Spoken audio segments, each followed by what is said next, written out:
Hello aspirants, आज के video में हम ये डिस्कस करने वाले हैं हम गैट में आराम से 350 प्लस कैसे स्कोर कर सकते हैं। अगर तुम्हें मालूम है कि हमारा जो गैट है कितना वेटेज कैरी करता है वो होता है 600 मार्क्स के लिए, राइट? तो इसमें 350 प्लस स्कोर करना is not that difficult. 350 plus तुम आराम से चुटकी का खेल यार, 350 प्लस स्कोर करना। क्यों? बस यहाँ पे तुम्हें कुछ लॉजिकल वे में चीजें समझनी होगी, कुछ सिस्टमैटिक वे में चीजों को एनालाइज करना पड़ेगा। जिस दिन तुम्हें ये एनालिसिस आ गया ना तो ऑटोमेटिकली तुम्हारा जो स्कोर है ना वो 350 प्लस सट करके टच करेगा। बट यहाँ पे कुछ चीजें हैं वो इंपॉर्टेंट है।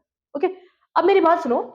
अगर हम बात करेंगे कि आज डेट जुलाई 13 है, जुलाई 13 से अगस्त 13 और September 3 को तुम्हारा क्या होने वाला है, पेपर होने वाला है। तो इस बीच यहाँ पे तुम्हें मिल रहे हैं 30 डेज, यहाँ पे तुम्हें मिल रहे हैं 20, in and around 20 days, right? So 30 plus 20 तुम्हारे हैंड में है 50 डेज। कितने डेज है? 50 डेज। और इस 50 डेज में 350 प्लस स्कोर करना is not that difficult. GAT में 350 प्लस स्कोर करना इज नॉट दैट डिफिकल्ट, आराम से हो जाएगा। बट तुम्हें कुछ चीज़ों को कंसिस्टेंसी के साथ हार्डवर्क, एफर्ट्स, स्मार्ट वर्क सब चीज़ें यहाँ पे पुट इन करनी पड़ेगी। ओके, सबसे पहले ये जान लो कि गैट में हमारे कितने सब्जेक्ट होते हैं। अगर हम गैट के सब्जेक्ट की बात करेंगे, we have English, we have science, right? और हमारा होता है history, geography, polity, current affairs. Okay, अब यहाँ पे अगर हम वेटेज के हिसाब से चलेंगे तो तुम्हें पता होगा कि जो इंग्लिश के क्वेश्चन है वो कितने आते हैं, 50। तुम्हें पता होगा साइंस में कितने क्वेश्चन आते हैं, 50। तो 50 प्लस 50 100। हर एक क्वेश्चन कितने मार्क्स का होता है, 4 मार्क्स का। तो 100 इंटू 4, 400 मार्क्स। तो तुम्हें समझ आ रहा है कि 400। पेपर कितने का है? पेपर है तुम्हारा 600 का। बट इसमें से आधे से ज्यादा, आधे 600 का हाफ कितना होता है, 300। बट 300 से भी ज्यादा, आधे से भी ज्यादा चीज जो मैक्सिमम वेटेज है वो ये दोनों चीज कैरी कर रहे हैं, इंग्लिश और साइंस। तो तुम्हारा मेन फोकस ये होना चाहिए कि मैं इंग्लिश और साइंस को कैसे इंप्रूव करूं, मैं इन इन चीजों पे कैसे वर्कआउट करूं, ज्यादा करूं। क्योंकि तुम्हारा जो मार्क्स है वो 400 इधर है, तो इनपुट उस जगह पे जाना चाहिए जहां पे आउटपुट ज्यादा मिलेगा तुम्हें। यहाँ अगर इसकी बात करेंगे तो इसमें से तुम्हें क्वेश्चन आएंगे 50। अब मेरे को एक चीज बताओ कि जो तुम्हारा इनपुट है या जो नंबर ऑफ आवर्स है वो कहाँ पे ज्यादा होने चाहिए, इस फील्ड में होने चाहिए, इस फील्ड में होने चाहिए? ऑब्वियसली इस फील्ड में होनी चाहिए, क्योंकि यहाँ पे जो मैक्सिमम जो वेटेज है वो तो यार ये इंग्लिश और साइंस ही कैरी कर रहा है, इन टोटल 400 मार्क्स। और अगर तुमने इंग्लिश और साइंस को एकदम शिद्दत के साथ एकदम अच्छे से पढ़ा ना और एकदम अच्छे से प्रैक्टिस किया ना तो तुम्हारा 300 प्लस का स्कोर यही से निकल के आएगा। बट तुम्हें चीजों को एकदम अच्छे से करना होगा। देखो 300 मार्क्स यहीं पे। ओके, अब बाकी मार्क्स तुम्हारे इसमें से आएंगे। अब मेरी बात सुनो, अगर हम बात करेंगे कि इंग्लिश इंग्लिश को कैसे प्रिपेयर करें। अब तुम्हें पता है कि देखो 50 डेज है तो 10-10 के स्लॉट्स में उसको डिवाइड कर सकते हैं, 10-10-10-10 और 10। अब ये 10-10 डेज का जब तुम स्लॉट बना रहे हो ना, तुम्हें यहाँ पे क्लैरिटी मिल जानी चाहिए। तुम्हें खुद ये चीज सोचनी होगी कि मैं फर्स्ट 10 डेज में कौन से सब्जेक्ट को एकदम थरोली पढ़ लूंगा, सेकंड सेकंड जो सेकंड स्लॉट है उसमें मैं कौन से सब्जेक्ट को थरोली पढ़ लूंगा, फोर्थ में किसको, फिफ्थ में किसको और सिक्स में किसको। बट सिर्फ सब्जेक्ट्स को पढ़ना इस मस्ट नहीं है, इसके अलावा और एक चीज करनी है, दैट इज रिविजन। क्या करना है तुम्हें? रिविजन। अगर तुम रिविजन नहीं करोगे तो तुम कहीं पे खड़े नहीं रहोगे। तुमने आज सुबह एक टॉपिक पढ़ा, कल न्यू टॉपिक पढ़ रहे हो और तुम रिविजन ही नहीं कर रहे तो वो कुछ बात बनेगी उधर, कुछ बात नहीं बनने वाली। तो जो भी चीज पढ़ रहे हो ना, रात में बैठ के उसका रिविजन बहुत अच्छे से करना। अब देखो, अगर हम बात करेंगे कि इंग्लिश, अब हमारे पास क्या है, इंग्लिश है, राइट? अब इंग्लिश के लिए तुम क्या करो, रोज 1 आवर 30 मिनट्स दो। क्या करो, अगर हम इंग्लिश की बात करेंगे तो इंग्लिश के लिए तुम रोज 1 आवर 30 मिनट्स दो। कितने? 1 आवर 30 मिनट्स। अब हमने क्या किया, 1 आवर प्लस 30 मिनट्स लिखा है। क्यों? देखो तुम्हें अब तुम्हें पता है क्या, जो 50 डेज है ये 50 डेज ना रोज 1 आवर इंग्लिश को देना, रोज 1 आवर इंग्लिश को देना। ये 50 डेज तुम्हें इंग्लिश को 1 आवर 30 मिनट्स रोज रोज रोज देने हैं। क्या? एवरीडे। ऐसा नहीं कि आज दे दिया कल नहीं दे रहे हो, परसों दे रहे हो नहीं दे रहे हो। क्योंकि इंग्लिश में कुछ अटपटी चीजें भी होती है, तो हमें उसको रोज कंसिस्टेंटली मेहनत करनी है उस पर। अगर हम बात करेंगे कि ये जो 1 आवर है, इस 1 आवर में हम टॉपिक पढ़ेंगे, जो भी न्यू टॉपिक है, जो भी टॉपिक हमें टफ जा रहा है, हम उसे लाइन वाइज पढ़ते हो जाएंगे। एक आवर कोई भी टॉपिक को तुम दोगे तो शायद तुम्हारे जो जितने भी मिस्टेक्स हैं या जो भी चीजें ना वो ऑटोमेटिकली क्लियर हो जाएंगी, तुम्हें ग्रामर के रूल समझ आ जाएंगे, तुम्हें बहुत सारी चीजें प्रिपेयर हो जाएंगी इस 1 आवर में। और 30 मिनट क्या करना है, जो भी टॉपिक तुमने पढ़ा है ना, उसी टॉपिक पे तुम पीवाईक्यूज लगा लो, उसी टॉपिक पे तुम क्वेश्चंस प्रैक्टिस कर लो।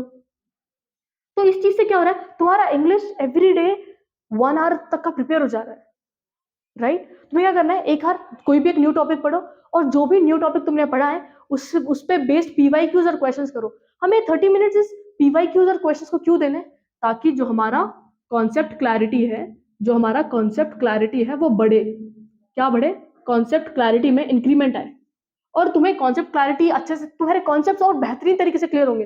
देखो अब तुमने एक क्वेश्चन सॉल्व किया, वो रॉन्ग हो गया, तो तुम उसके पीछे भी जाओगे कि यार ये क्वेश्चन, यार इसका आंसर ये क्यों नहीं है और दूसरा क्यों है, तो उससे और ज्यादा बेटर अंडरस्टैंडिंग बैठेगी। जब तुम क्वेश्चन सॉल्व कर रहे हो, क्वेश्चन रॉन्ग हो रहे हैं ना, तुम उस चीज को एनालाइज करोगे कि यार ये क्यों रॉन्ग हुआ, इसमें क्या सही होना चाहिए था। So every day 1 hour 30 minutes तुम इंग्लिश को दो, जिसमें तुम्हारा 30 मिनट सिर्फ और सिर्फ डेडिकेटली क्वेश्चन को सॉल्व करने में जाना चाहिए। ओके, ये चीज है। अब इंग्लिश ऐसा नहीं है कि एक स्लॉट में प्रिपेयर करेंगे, सेकंड स्लॉट में नहीं प्रिपेयर करेंगे।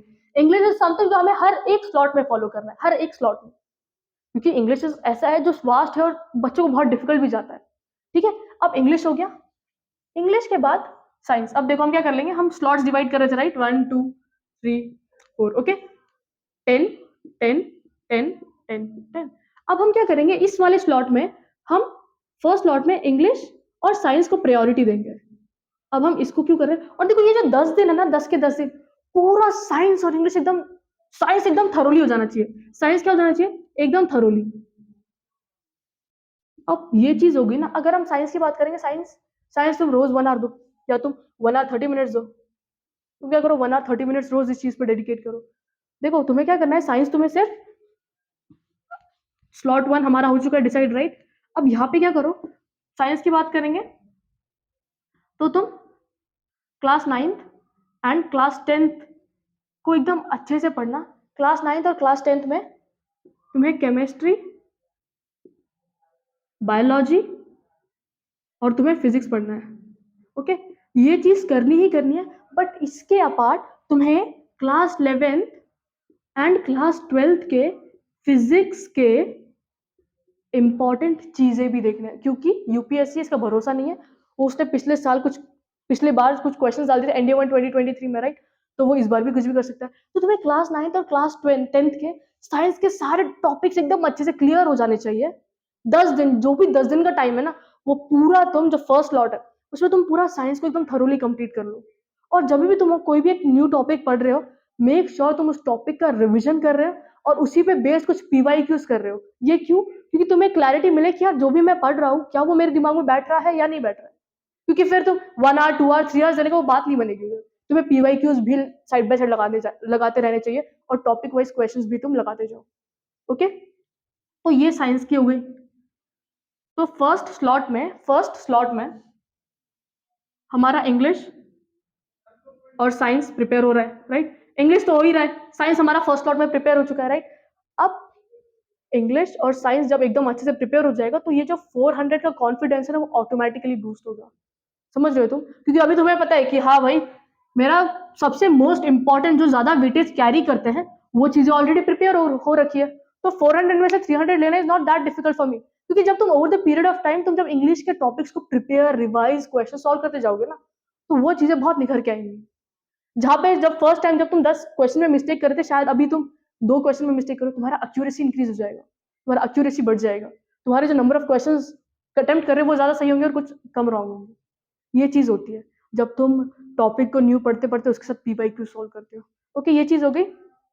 अब हमारे पास 4 बचे हुए स्लॉट थे, राइट? फर्स्ट स्लॉट हमारा हमने डिस्कस कर लिया।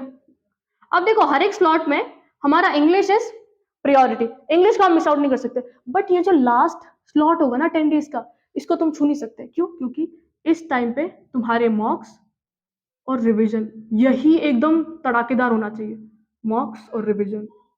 क्योंकि तुम एग्जाम का प्रिपरेशन कर रहे हो विदाउट मॉक्स, विदाउट रिवीजन कर रहे हो ना, तो वो कुछ बात नहीं बनता। तुम्हारा जो स्कोर बूस्टर है ना, वो लास्ट के 10 डेज में लाई करता है।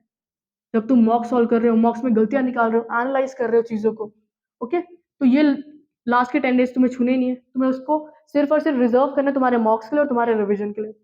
फर्स्ट 10 डेज हमने डिस्कस कर लिए हुए, राइट? यहाँ पे हमारा क्या हो रहा था, साइंस हो रहा था।